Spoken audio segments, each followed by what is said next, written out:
इस देश में एक आर्थिक क्रांति लेके आए डॉक्टर मनमोहन सिंह जी, चाहे आरबीआई के गवर्नर रहे हों, वित्त मंत्री रहे हों या देश के प्रधानमंत्री 10 साल रहे हों। उन्होंने अपने व्यक्तित्व को इस तरह से देश के सामने रखा जैसे वो एक देश के सेवक हों। पाकिस्तान में जन्मे और भारत में आकर अपनी शिक्षा क्रांति के चलते उन्होंने देश की सबसे ऊंची पदवी पर पहुंचे, देश के प्रधानमंत्री के रूप में।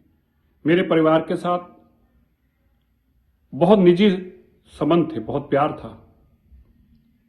ऐसा सम्मान देना, जिस कुर्सी पर वो बैठते थे, उनके सामने छोटे से छोटा इंसान भी जब होता था तो ये महसूस नहीं करता था कि डॉक्टर मनमोहन सिंह जी बड़ी कुर्सी पर बैठे। छोटे से छोटा इंसान भी अगर उनके घर पर मिलने जाता था तो उसको गाड़ी तक बिठाकर आने का, ऐसा उनका व्यक्तित्व था, ऐसी उनकी सोच थी। और हमेशा of medical sciences lie, they have tried doctors, finally they declared he is no more. Doctor Manmohan Singh ji, मैं उनके साथ काम कर रहा हूँ और कहीं भी मिले तो नॉर्थ ईस्ट स्टेट का इंचार्ज था जब उस वक्त मैं जाता था, और बढ़िया हमसे ही नहीं बल्कि अपोजिशन से भी बात करता, इवन पार्लियामेंट आउटसाइड हो पार्लियामेंट के अंदर हो सही जवाब देता था। 2 times सोनिया गांधी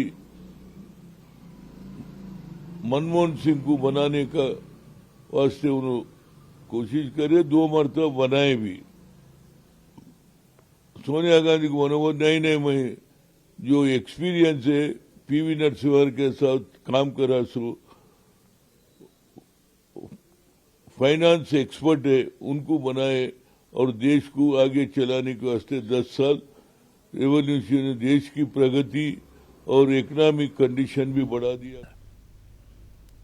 ऑर्गेनाइजेशन के लिए, जिससे हिंदुस्तान का इकोनॉमिक नक्शा ही बदल गया। आज उनके क्रिटिक भी उनकी तारीफ करते हैं। हम दोनों को इकट्ठे काम करने का मौका एज कुलीग भी मिला 91 से 96 तक। नरसिम्हा राव जी की गवर्नमेंट में हम दोनों कैबिनेट मिनिस्टर थे, वो फाइनेंस मिनिस्टर थे, मैं सिविल एविएशन टूरिज्म और पार्लियामेंट्री अफेयर्स मिनिस्टर था। तो बहुत ही अच्छे रिश्ते हमारे रहे आपस।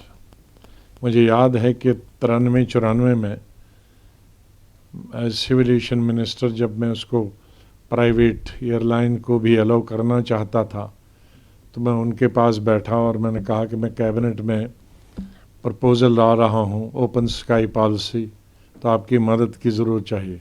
तो उन्होंने कहा यही तो मैं चाहता था और आप लाइए, मदद करें। उसके बाद मुझे मौका मिला उनके साथ एज मंत्री के रूप में भी, जब वो प्रधानमंत्री थे 2004 और 2005 में, और फिर मैं चीफ मिनिस्टर गया। और 2009 से लेकर 2014 तक मैं दोबारा उनके अंडर हेल्थ मिनिस्टर रहा। एक नॉन इंटरफेयरिंग प्राइम मिनिस्टर, बहुत ही अच्छे प्राइम मिनिस्टर होकर भी वो एक अच्छे दोस्त भी थे, भाई के तरह भी बिहेव करते थे, बाप की तरह भी बिहेव करते थे, प्राइम मिनिस्टर की तरह भी बिहेव करते थे। उनको कभी भुलाया नहीं जा सकता। अल्लाह से यही दुआ है, भगवान से यही प्रार्थना है कि उनके आत्मा को शांति दे।